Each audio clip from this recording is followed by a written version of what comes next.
ఇతను ఎప్పటి నుంచి ఇక్కడ ఉన్నాడు? ఓ ఇతను ఉజియా, కానీ అతను పుట్టి గుడ్డివాడు. పెద్ద యాకోబు, చెప్పండి బోధకుడా.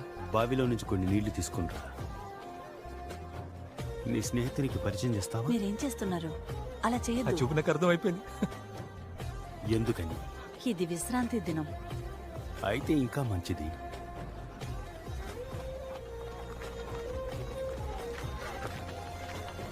ఉజియా, ఈయనైతే యేసు బోధకుడు. శూలాన్ని నన్ను స్వస్థపరిచింది ఈయనే.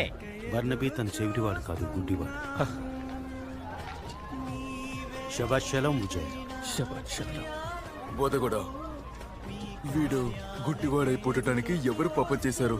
ఇతను కాని ఇతను కన్నవారు కాని పాపము చేయలేదు. కాని దేవుని క్రియలు ఇతని యందు ప్రత్యక్షపరచబడుటకే గుడివాడిగా పుట్టాడు.